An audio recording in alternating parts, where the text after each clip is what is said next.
이번에는 유형을 달리해서 내륙에서 바다 건너 먼 거리를 볼 수 있는지 보겠습니다. 1915m의 지리산 천왕봉에서 무려 250km 떨어져 있는 1950m 한라산이 보일까요? 삼척 소공대와 울릉도 구간보다 110km 더 먼 거리입니다. 만약 이 거리에서 실제로 보인다면 고대인들의 이동 루트 분석을 할 때 이 계산법의 활용도에 따라 적지 않은 영향을 줄 것으로 보입니다. 목표 지점이 한라산 1950m, 관측 지점이 지리산 천왕봉 1696m를 대입하면 가시거리는 328km입니다. 여유거리가 78km이죠. 단 두 구간은 이전과 달리 전제되어야 할 사항이 있습니다. 구간 거리에 내륙으로 들어간 길이가 최소 60km에서 100km이기 때문에 중간에 두 목표 지점보다 더 높거나 거의 비슷한 높이의 방해물이 없어야겠죠.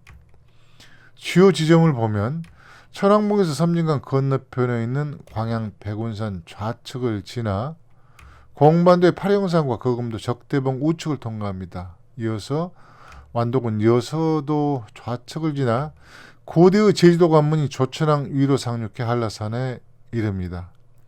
이 주요 지점을 기억하면서 실제로 보이는지 관련 사진을 보겠습니다. 첫 번째 사진을 볼까요? 바다와 운해 구간이 쉽지 않네요. 방향을 정확하게 인지하고 목적의식적으로 찾아야 구분할 수 있을 것 같습니다. 직선거리상에 걸쳐있는 높은 지형을 다시 한번 확인하고 이어가겠습니다. 중심선이 백운산 최고봉과 서쪽의 따리봉 사이를 지나 거금도 적대봉 위로 거의 정면으로 거의 통과합니다. 이번 사진은 촬영자가 여러 지점의 거리를 표시해서 보기 좋은데요. 한라산의 선명도는 조금 아쉽습니다.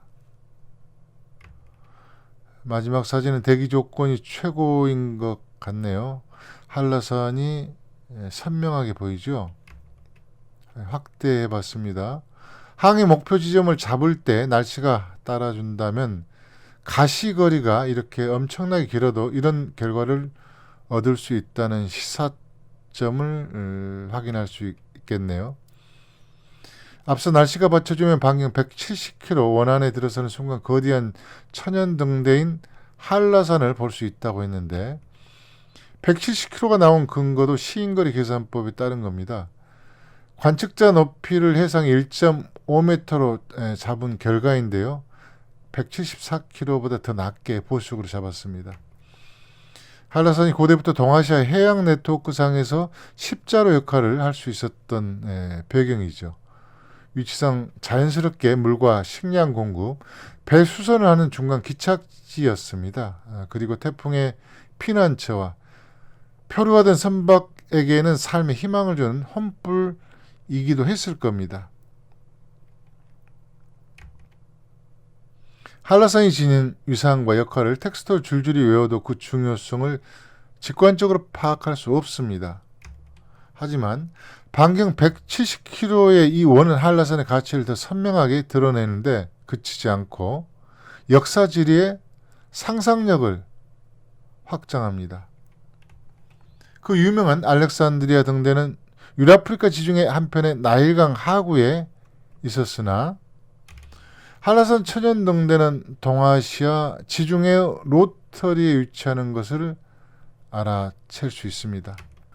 그런데 이 원의 동남쪽 방향 나가사키현이라고 쓰여있는 지점을 보면 궁금한 점이 생기지 않나요? 언뜻 봐도 지리산과 한라산 구간보다 가까워 보이는데 한라산에서 혹은 일본에서 한라산이 보인다는 이야기를 들어본 적이 없습니다. 이 원의 크기는 높은 지점에서 한라산을 본 가시거리가 아니고 해수면 1.5m를 기준으로 한 것이죠. 나가사키현의 최서단인 고토열도 후쿠에 섬까지는 불과 40km 정도가 모자랍니다. 이번에는 반대로 후쿠에 섬의 최고봉인 461m의 테데가다케에서 가시거리를 적용해 보겠습니다. 가시거리는 1.5m를 기준으로 87km인데요. 두 원을 겹쳐보면 이 정도의 교차지역이 형성됩니다. 후쿠이선까지만 횡단하면 큐슈 본토 진입은 쉽겠죠. 그럼 한라산에서 일본의 고토열도가 맨눈으로 보이는지, 고토열도 최고봉인 테다가다케에서 한라산을 볼 수 있는지 바로 확인하겠습니다. 두 지점의 거리는 214km로 한라산과 지리산의 250km보다 상당히 가까운 편이죠. 그리고 여러 산봉우리들이 중간에 끼어들지 않은 환경입니다. 고토열도가 동남 방향에 있어 한라산의 기준점은 서쪽 최고봉이 아닌 1933m의 동릉으로 잡아야 합니다. 분화구 능선의 특성 때문이죠. 소개했듯이 고토열도의 관측점은 열도 중 가장 큰 섬이자 최서단에 있는 후쿠에 섬의 최고봉인 461m의 테데가다케입니다. 이곳 섬에도 분화구가 있지만 높진 않습니다. 두 지점의 높이를 대입하면 가시거리는 251km로 여유거리가 37km이네요. 기상 조건이 받쳐주고 대기가 깨끗하면 당연히 맨눈으로 볼 수 있는 구간입니다. 이로써 기원전 219년 불로초를 구하겠다며 진시황을 속여 대규모 선단을 이끌고 산동반도를 출발한 서북 일행이 바리해협을 건너 요동반도에서 서해 연안을 따라 남진해 한라산의 지리적 광달거리 안에 들어와 남해안 일대를 돌아본 후에 제주도에 이른 것은 특별하지도 특이하지도 않은 역사적 사건이라는 것을 알 수 있습니다. 또한 시인거리 안에 있는 고토열도로 넘어가 아리아케 깊숙이 자리한 사가평원에 안착한 후에 진시황이 수족대를 보냈다는 정보를 접하고 쿠르시오 본류를 타고 큐슈와 시코쿠 연안을 따라 혼슈의 사각지대인 기반도의 신구에 정착한 것도 물 흐르듯 자연스러워 보입니다. 이 시인거리 계산법만으로도 분석할 내용이 많습니다만 제한 시간을 고려해 마무리하겠습니다.